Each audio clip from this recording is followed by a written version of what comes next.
ሊሰማ ኢየሱስ ዳግም ይመጣል።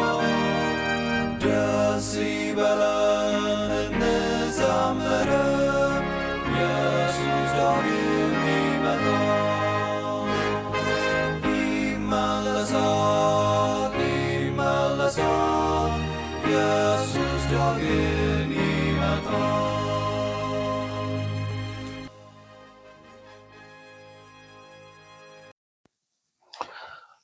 በጌታ የተወደዳችሁ ውድ ወገኖቼ እንደምን አላችሁ? ዛሬ ሁለተኛ ቀን ኤልሮኢ በሚል ርዕስ አብረን የጌታን ቃል ለመካፈል ቀርበናል። ለዚህም እግዚአብሔርን እናመሰግናለን። የመጀመሪያውን ክፍል ያልሰማችሁ ሰዎች ካላችሁ ወደኋላ ተመልሳችሁ እንድትሰሙ እጋብዛችኋለሁ። በዚህ ርዕስ ስር እያየን ያለነው የአጋርን ህይወት ነው። በአጋር ህይወት ውስጥ የመጀመሪያውን ክፍል ያየነው በአንቺ ቁስል ቁስሌን ላክም በሚል ርዕስ ነበር ያየነው። ያንንም በደንብ ቀርበን በምንመለከትበት ጊዜ ሁለቱም የተለያየ ቁስል ያላቸው፣ ሳራም ልጅ በማጣት የቆሰለች በመጠበቅ የቆሰለች ስትሆን፣ አጋር ደግሞ በባርነት የቆሰለች ባሪያ የሆነች የራሷ ነፃነት የሌላት ተጨቁና ተረግጣ የምትኖር የራሷ ድምፅ፣ የራሷ ፍላጎት፣ የራሷን ምርጫ ማሳካት የማትችል በዛ የባርነት ቁስለኛ የሆነች አጋርን ተመልክተን ነበርና ከዛ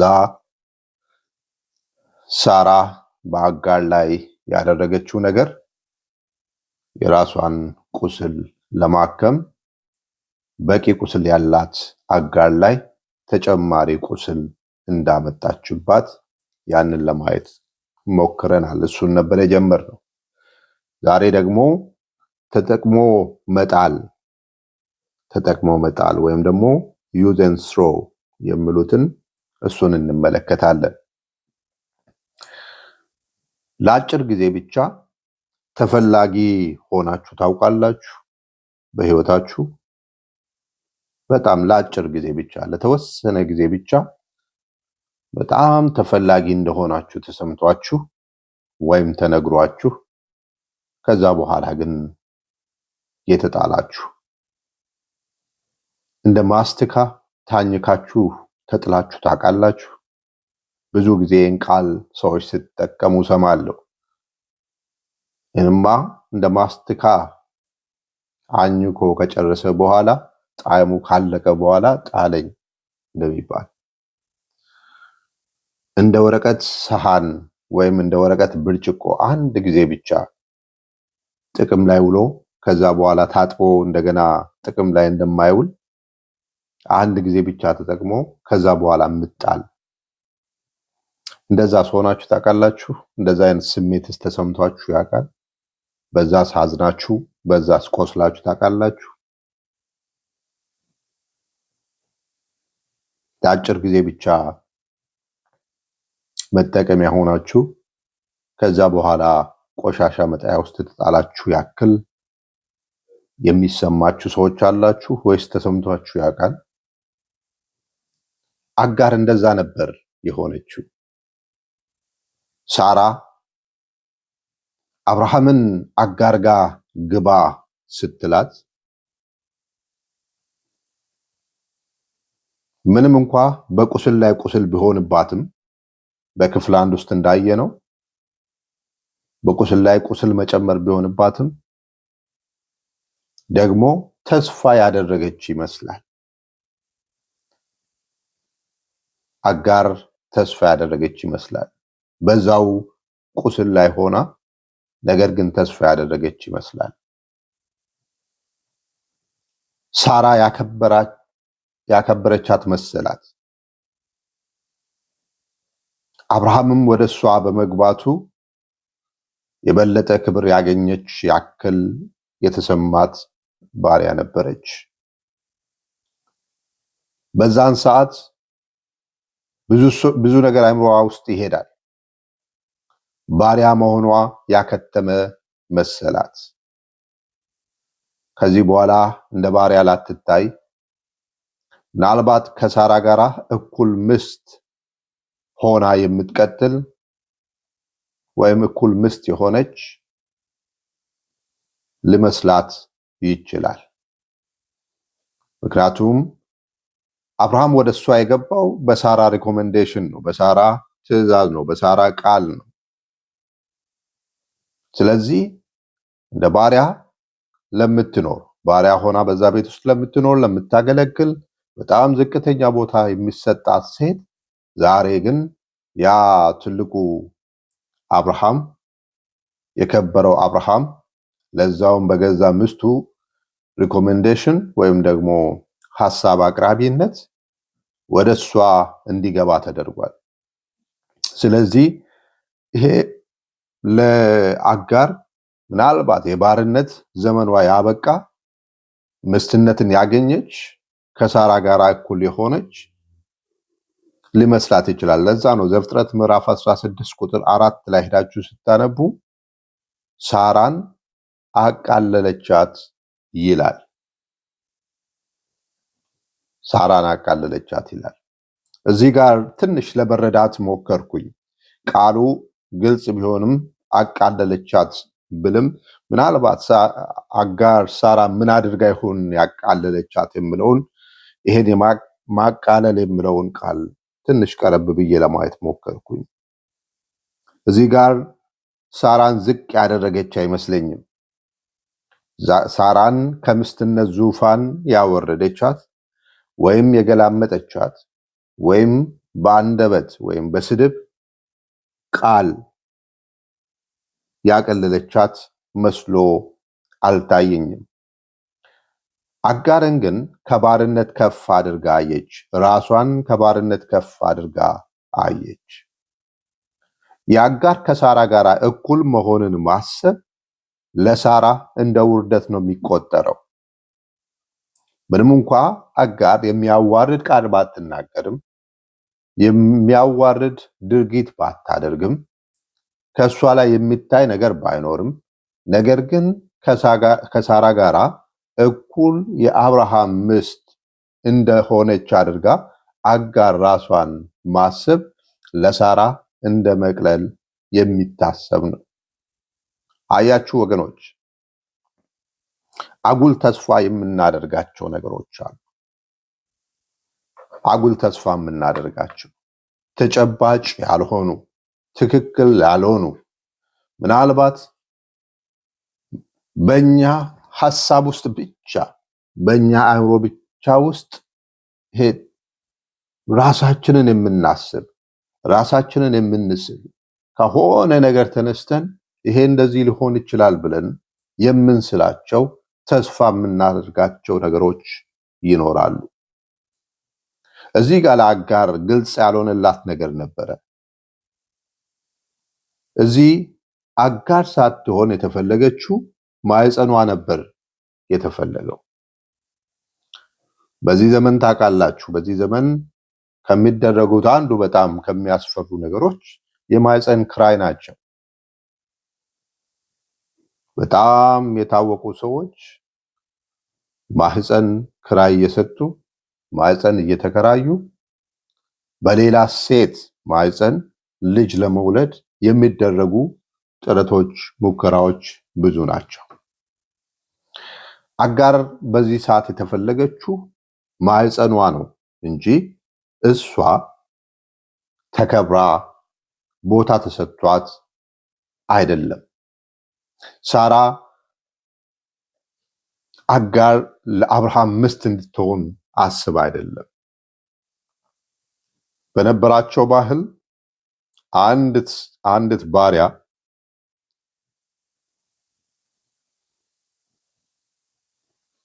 በቤቱ እማወራ ጭን ላይ መውለድ ከቻለች ያችኛዋ እንደወለደች ተደርጎ ነው የሚቆጠረው። ባሪያዋ እንደወለደች ሳይሆን የዛችኛዋ የማወራዋ ተብሎ ይቆጠራል። ስለዚህ አጋር በባርነት ስር እያለች ይህንንም አገልግሎት ጨምራ እንድታደርግ የተመረጠች እንጂ በዚህ ሰዓት አጋር ተፈላጊ ሆና አልነበረም። አጋር ግን ተፈላጊ የሆነች የተመረጠች የከበረች ምስት ለመሆን የበቃች ለዛውም በሳራ የተመረጠች እንደሆነች ተሰማት። ለአጋር ከባርነት ነፃ የወጣች መሰላት። በሰው መነጽር ወገኖች ልንገራችሁ፣ ነገሩ እንደዛ አይደለም። በሰው መነጽር አንዴ ባሪያ ከሆንሽ ሁሌም ባሪያ ነሽ። ያንን ስም ሊቀይሩልሽ አይፈልጉም። አጋር አንዴ ባሪያ ሆና ከግብፅ ሀገር ወጥታ ከነሱ ጋር መጥታለች። የቤታቸው አገልጋይ ናት፣ የነሱ ባሪያ ናት። ለዘላለም ባሪያ ሆና እንድትቀጥል ነው የምትፈለገው። ምክንያቱም የሰው ነገር እንደዚህ ነው። የሰው ልክ እንደዚህ ነው። የሰው አስተሳሰብ እንደዚህ ነው። ሳራ የአጋርን ማርገዝ ካየች በኋላ ጠላቻት።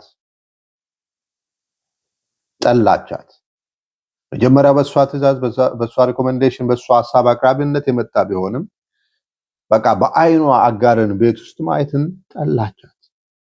ምክንያቱም መጀመሪያ በክፍል 1 ውስጥ እንዳየነው የነበራትን ቁስል አጋር ላይ ተጨማሪ ቁስል በመስጠት የራሷን ቁስል ለማከም የሞከረች ቢሆንም ነገሩ ግን አልሰራላትም። እዚህ ጋር እንደምናየው የበለጠ አቆሰላት። እኔ የማልችለውን፣ ለኔ ያልተደረገውን፣ ለኔ ያልተከፈተውን ለዚች ባሪያ ግን ቁጥር ውስጥ ለማትገባ ባሪያ ምናምንቴ ለሆነች ባሪያ ግን ለሷ ግን ማህፀኗ ተከፈተላት። ያ ሌላ ቁስል ነው የሆነባት። ቁስሏን የሚያክም ብላ እንዳሰበችው ለሳራ ቁስሏን ሊያክምላት አልቻለም። የበለጠ ቁስሏን የሚያሰፋ የበለጠ እንዲያም የሚያደርግ ሆነ። ስለዚህ ሳራ ጠላቻት።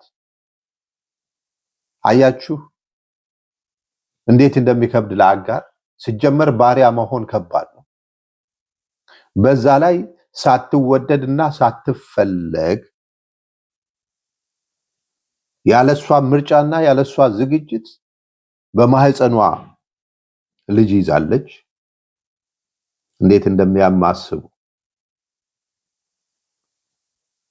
በዛ ላይ ሳራ ማሰቃየት ጀመረች ይላል ቃሉ። ምዕራፍ 16 እዛው ቁጥር 4 ጀምሮ ያለውን አንብቡ። ሳራ አጋርን ማሰቃየት ጀመረች። ሳራ አጋር ላይ ስራ ማብዛት ጀመረች። አስቡ፣ ሴት ናት። ሴት ላይ ትናንትና በክፍል 1 ውስጥ እንዳየነው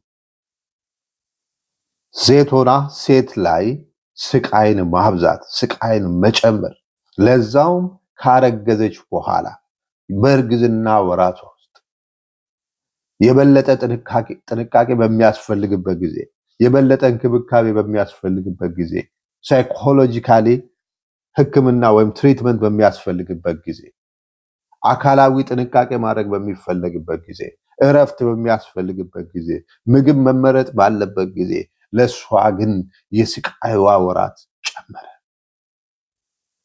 ሳራ በደንብ አድርጋ አሸቻት። መሯት ቤቱን ጥላ እስክትጠፋ ድረስ።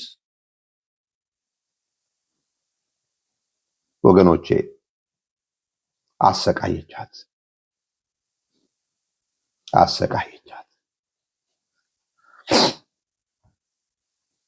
ስለዚህ አጋር ቤቱን ጥላ ወጣች። ወዴት እንደምትሄድ አታቅም። ማን ጋር እንደምትሄድ አታቅም። ለሷ ሁሉ በረሃ ነው። ከነሱ ጥላ ወጣ አታቅም። ከግብፅ ሀገር ነው የመጣችው። በምርኮ ነው ከነሱ ጋር የመጣችው። ባሪያ ሆና ከነሱ ጋር ለመኖር ነው የመጣችው። ሌላ ቤት አታቅም። ሌላ ሰው አታቅም። ሌላ ሰፈር አታቅም። ከቤቷ ጥላ ወጣች። እርግዝናን ይዞ ከቤት መውጣት በጣም ከባድ ነው። እርግዝናን ይዞ ወደማያውቁት ቦታ መሄድ። እሷ ከወጣች በኋላ ግን የተከተላት አልነበረ። ሳራም ሴት እንደመሆኗ ለዓመታት ከእሷ ጋር የቆየች ባሪያ እንደመሆኗ ሲጀመር ደግሞ በእሷ ሀሳብ አቅራቢነት ይሄ እርግዝና እንደመፈጠሩ መጠን ከዛ በተጨማሪ እንዳልኩኝ ሴት በመሆኗ በመራራ የት ሄዳ ይሆን ብላ ወጥታ ልትፈልግ አልሄደችም። ወይም አብርሃም ፍለጋ ስነሳ አናይ። በኋላ እግዚአብሔር ግን ፈለጋት። ክብር ለእግዚአብሔር ይሁን። ኤልሮኢ ፈለጋት። ያለችበትን ማንም አላየም፣ ኤልሮኢ ግን አያት። ያለችበትን የተመለከተ አልነበረም፣ ኤልሮኢ ግን ተመለከታት። እግዚአብሔር ግን ተመለከታት። ወደሱ ሌላ ጊዜ እንመለሳለን። እግዚአብሔር ተመለሽ አላት። ተመለሰች። በጣም ከባድ ነው መመለስ። ከቤት ወጥቶ ከቤት ኮብልሎ ያለ ሽማግሌ ያለ ዋስ ወደ ቤት ለመመለስ ምንም አይነት ዋስትና የላትም። ምን እንደሚጠብቃትና በምን አይነት ሁኔታ እንደሚቀበሏት ማታቅ፣ ምን ያክል መሯት ከቤት እንደወጣች የምታቅ አጋር ተመለሺ እግዚአብሔር ስላት ግን ተመለሰች። ያለንም በሰፊው እናያለን። እንደገና በምዕራፍ 21 ቁጥር 14 ላይ ሄዳችሁ ዘፍጥረት ስትመለከቱ ደግሞ እንደገና እስከነ ልጇ ከቤት ተባረረች። መጀመሪያ በእርግዝና ራሷ ኮብልላ ወጣች። ከዛ በኋላ እግዚአብሔር ተመለሽ ያላት ተመለሰች። በኋላ ቁጥር 21 14 ላይ ደግሞ ከወለደች በኋላ ደግሞ እስከነ ልጇ ከቤት ተባረረች። ዛሬ በእንደዚህ አይነት ህመም ውስጥ ያሉ ስንት ሴቶች አሉ ወገኖቼ? በእንደዚህ አይነት ስቃይ ውስጥ ያሉ፣ በእንደዚህ አይነት ስቃይ ውስጥ እያለፉ ያሉ፣ በእንደዚህ አይነት ስቃይ ውስጥ ያለፉ ስንት ሴቶች አሉ? አንዴ ከተጠቀሙባቸው በኋላ እንደተሰበረ ሸክላ የተጣሉ ስንቶች ሴቶች ስንቶች ናቸው?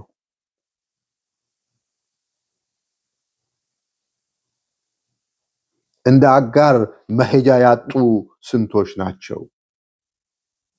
እንደ አጋር በረሃ ላይ የተሰደዱ ስንቶች ናቸው? ከኛው ሀገር እንደ አጋር ወደ በረሃ የተሰደዱ፣ ወደ አረብ ሀገር የተሰደዱ ስንቶች ናቸው? ሳይፈልጉ፣ ሳይወዱ፣ ሳይመርጡ ህይወታቸውን ያመሰቃቀሉባቸው ሰዎች ስላሉ ብቻ የሚኖሩት ያ የድህነት ኑሮ ችሎ ጥርሳቸውን ነክሶ እየኖሩ ባሉበት የሌላ ሰው መጠቀሚያ ሆኖ ከዛ በኋላ ህይወት የመረራቸው ለሌላ ሰው ስሜት ሲባል የተጎዱ የሌላው ቁስል በነሱ ቁስል ይታከም ዘንድ ሌላ ሰው ቁስሉን ያራገፈባቸው ከዛ በኋላ ያለ ስም የተሰጣቸው ከዛ በኋላ ስም የተለጠፈባቸው ከዛ የተነሳ መኖር በገዛ ቤታቸው መኖር አቅቷቸው ከዛ በኋላ ከህብረተሰቡ ጋር መኖር አቅቷቸው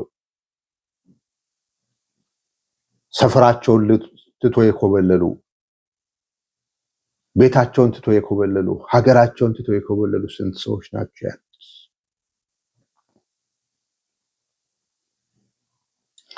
አሜሪካ ናት ይባላል፣ አውሮፓ ናት ይባላል፣ ካናዳ ናት የምትባል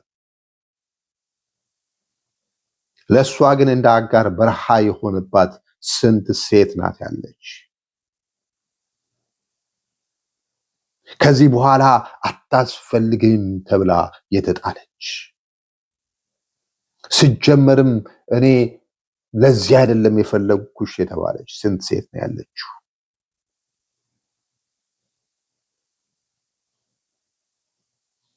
አሜሪካን የምታክል ሀገር በረሃ የሆነባት፣ አውሮፓ የምታክል ሀገር በረሃ የሆነባት፣ ካናዳ የምታክል ሀገር ለብዙዎች የእፎይታ፣ የእረፍት፣ የእድገት፣ የብልጽግና ሀገር የሆነው ለእሷ ግን በረሃ የሆነባት ስንት ሴት ነው ያለችው?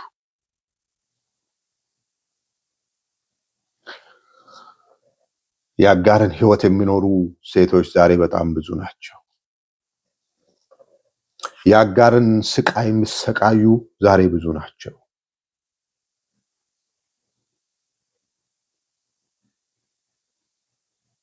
ዘፍጥረት ምዕራፍ 6 ቁጥር 7 ላይ ሄዳችሁ ስታነቡ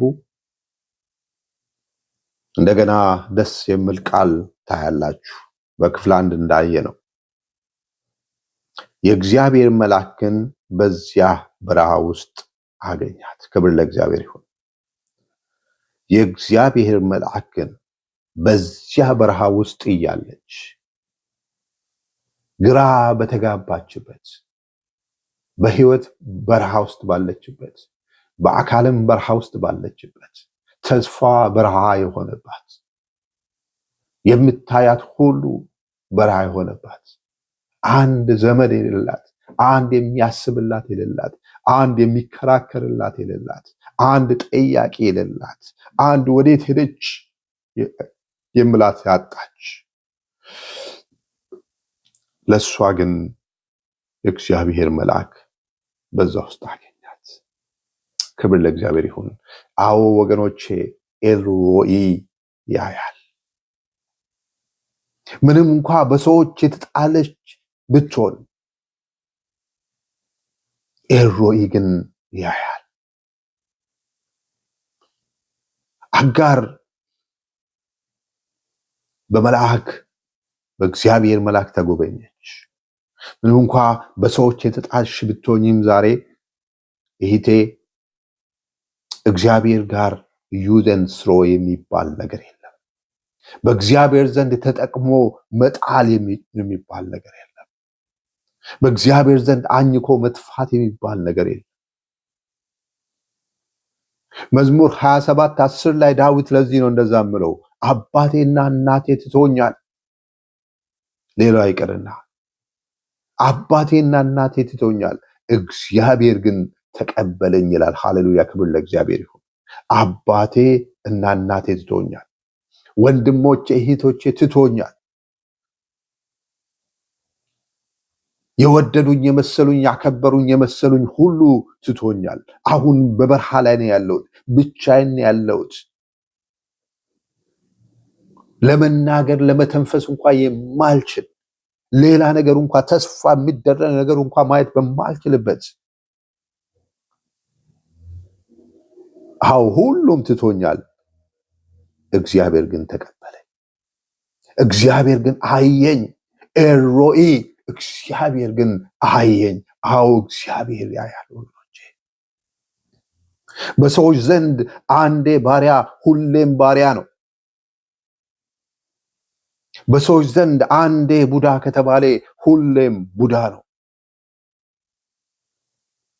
ኤልሮኢ ዘንድ ግን እንዲህ አይደለም። ኤልሮኢ ግን እንደዚህ አይደለም። ዮሐንስ ምዕራፍ 8 ቁጥር 36 ላይ እንደምናገረው ዮሐንስ 8:36 እንዲህ ይላል፣ ስለዚህም ወልድ ነፃ ካወጣችሁ በእርግጥም ነፃ ትሆናላችሁ ይላል። እግዚአብሔር ይመስገን።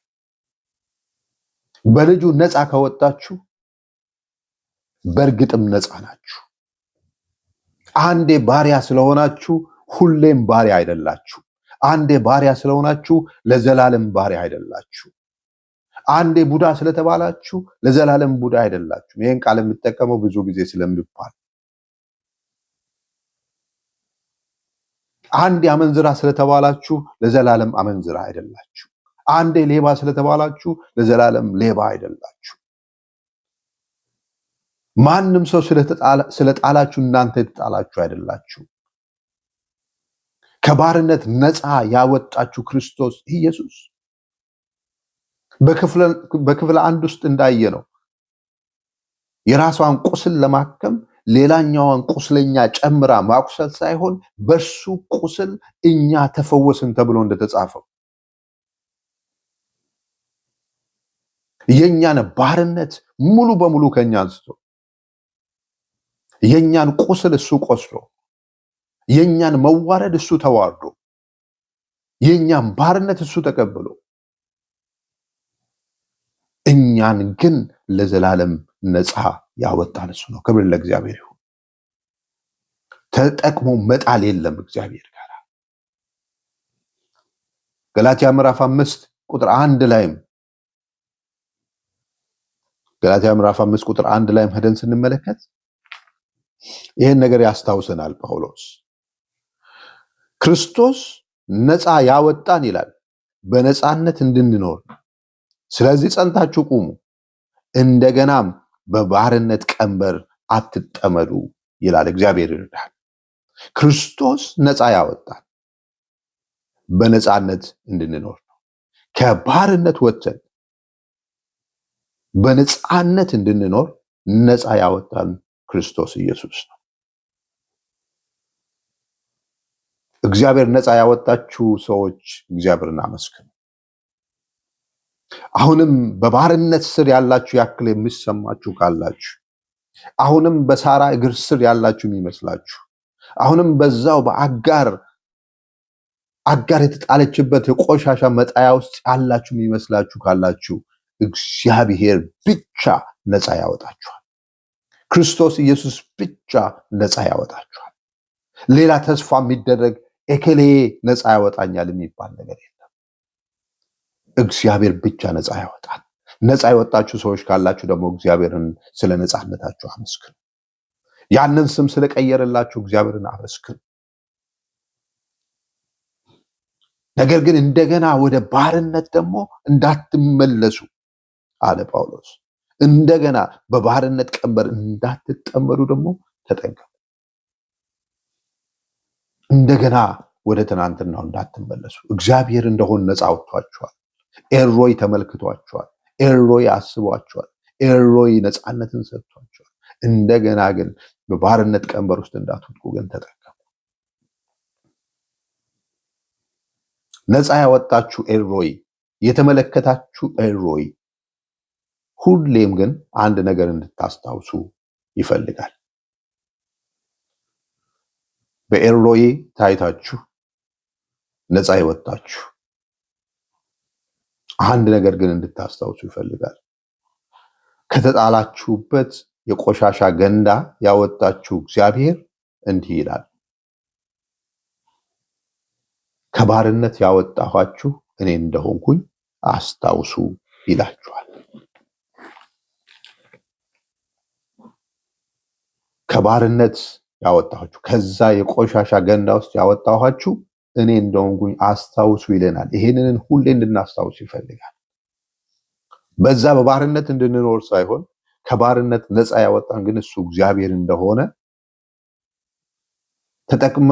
ሌሎቹ ተጠቅሞኛን ከጣሉበት ያነሳን እሱ እግዚአብሔር እንደሆነ ሁሌም እንድናስታውስ ይፈልጋል። ለምሳሌ ብዙ ቦታ ላይ ያንን ይናገራል። ዘዳግም 5:15 ግን በማንበብ እጨርሳለሁ። 5:15 ዘዳግም እንዲህ ይላል፣ በግብፅ ምድር ባሪያ የነበርክ መሆንህን አስታውስ ይላል። በግብፅ ምድር ባሪያ የነበርክ መሆንህን አስታውስ። አምላክህ እግዚአብሔር በታላቅ ኃይልና በብርቱ ስልጣን ከዛ አወጣ። አምላክ እግዚአብሔር የሰንበትን ቀን ታከብር ዘንድ ያዘዘህም ለዚህ ነው ይላል። በግብፅ ምድር ባሪያ የነበርክ መሆንህን አስታውስ። አምላክህ እግዚአብሔር በታላቅ ኃይልና በብርቱ ስልጣን ከዛ ያወጣ እሱ ነው።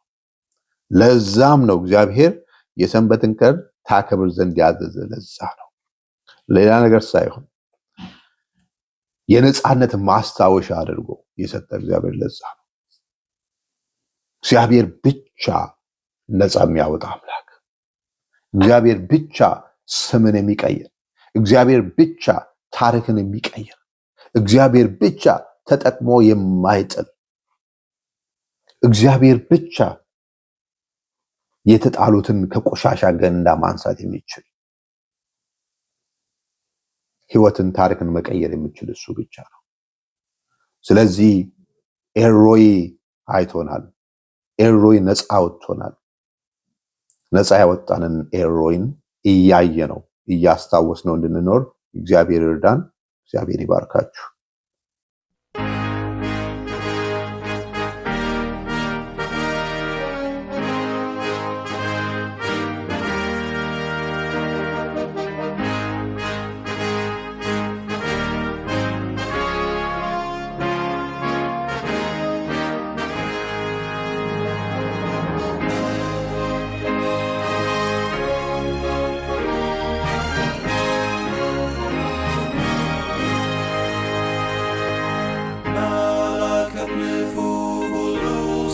ሰማ ኢየሱስ ዳግም ይመጣል። ደስ ይበለን እንዘምር፣ ኢየሱስ ዳግም ይመጣል። ይመለሳል ይመለሳል፣ ኢየሱስ ዳግም ይመጣል። ተራሮቹ ኢየሱስ ዳግም ይመጣል። ኢየሱስ ይመጣል በክብር ዙፋን። ኢየሱስ ዳግም ይመጣል።